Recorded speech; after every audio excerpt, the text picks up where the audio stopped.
I'm simply asking the question, is the real scandal here that the Obama government was for sale the entire time, and that there wasn't just a do not prosecute list to protect the people colluding with the Democrats from Ukraine to spy on Trump, but a simultaneous effort for Soros's money and his influential groups to take down at the same time Soros's business rivals in Ukraine? And were they buying off the Obama government to do it? We now know that clearly the Obama administration was colluding with a foreign government to get this Soros group a free pass. But who were they trying to get prosecuted? Well, let's go back to this Solomon piece. And buried in the piece, you're going to see a name. This is who I think Dershowitz may be talking about. And we're always like 2-3 weeks, if not months ahead of the news cycle. You heard it here first. We'll see. Could be right, could be wrong. Either way, this is still extremely suspicious. Check this piece out. So this is a long portion of it, but it's worth, I'm not going to go through the whole thing, but Solomon says, this same memo shows Soros' organization wanted to make Ukraine a top priority starting in 2014 and planned to use ANTAC as its lead. They had this memo they put out, ANTAC, and it says Ukraine, behind-the-scenes advice and support to Ukrainian partner ANTAC's efforts to generate corruption litigation in Europe and the U.S. respecting state assets stolen by senior Ukrainian leaders, the memo states. The memo included a chart of Ukrainians, the Soros team. Sorry, this is the memo we're talking about in conjunction with the State Department over there. The memo includes a chart of Ukrainians the Soros team wanted to have pursued, including some with ties to Paul Manafort. This is where this gets fascinating. Senior U.S. law enforcement officials confirmed to Solomon that the early kleptocracy collaborations inside Ukraine led to highly visible U.S. actions against the oligarch Dmitry Firtash, a major target of the Soros group and Manafort. Is it Firtash? Is Dmitry Firtash the guy Alan Dershowitz is talking about that Soros was whispering in the ear of Barack Obama to have prosecuted? Ladies and gentlemen, why would this be a hydrogen bomb level explosion? Well, let's just cut to the chase. Because Firtash was a business rival of George Soros. Why does that matter? What do you mean, why does that matter? So George Soros, a liberal mega donor, is buying off the U.S. government, potentially whispering in the ear of Obama if Firtash is the guy to get his business rivals prosecuted?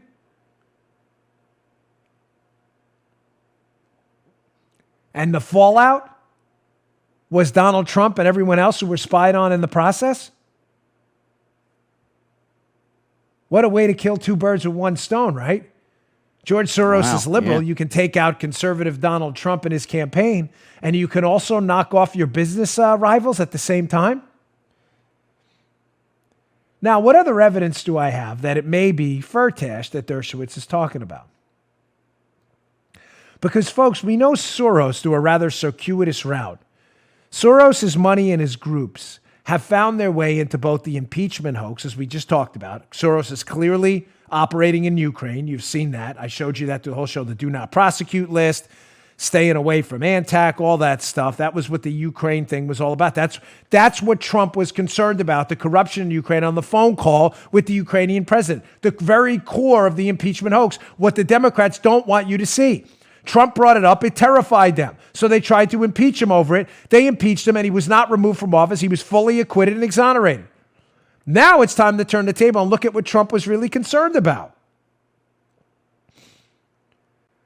But why Firtash? Why does he matter? Because Soros, as I was just saying, through the circuitous route, has had this way of him and his group supporting the work of Fusion GPS and others. The work of Fusion GPS, paid for by Hillary, was to produce the dossier used to spy on Trump. Some of the information which came from Ukraine.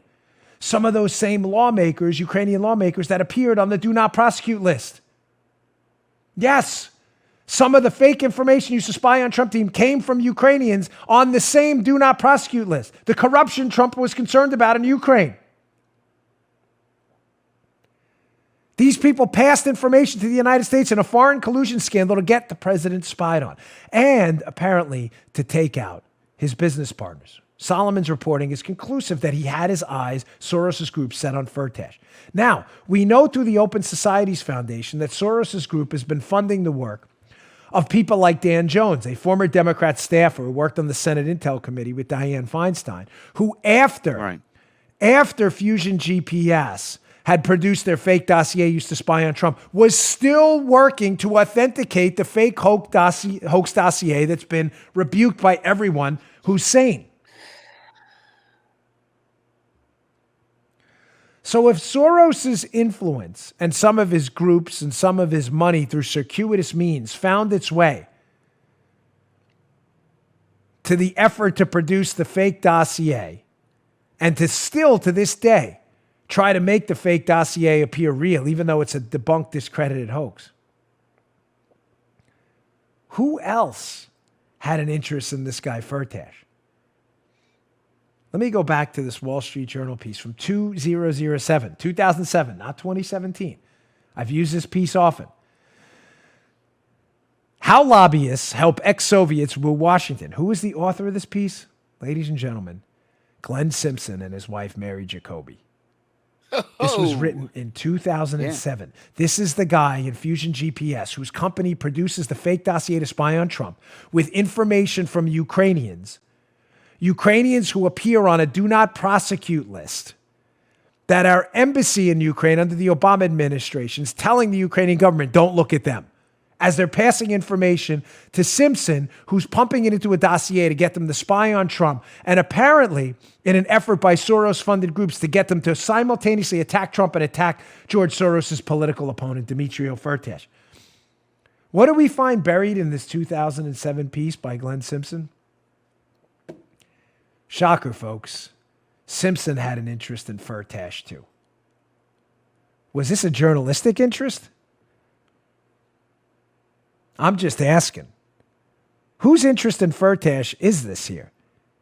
Here, quote from the Wall Street Journal piece. In 2003 and 2005, Mr. Firtash brokered several billion-dollar deals between Gazprom and the government of Ukraine. They netted big profits for High Rock and criticism from the U.S. ambassador to the Ukraine at the time for the deal's lack of transparency. I don't know Dmitry Firtash. He's not my business rival. I don't know if he's a good guy, bad guy, indifferent guy, don't care. I'm simply asking the question, is the real scandal here that the Obama government was for sale the entire time and that there wasn't just a do not prosecute list to protect the people colluding with the Democrats from Ukraine to spy on Trump, but a simultaneous effort for Soros's money and his influential groups to take down at the same time Soros's business rivals in Ukraine, and where they buying off the Obama government to do it. Ladies and gentlemen, the clues are everywhere. The evidence is all over. You just have to open your eyes. You just heard The Dan Bongino Show.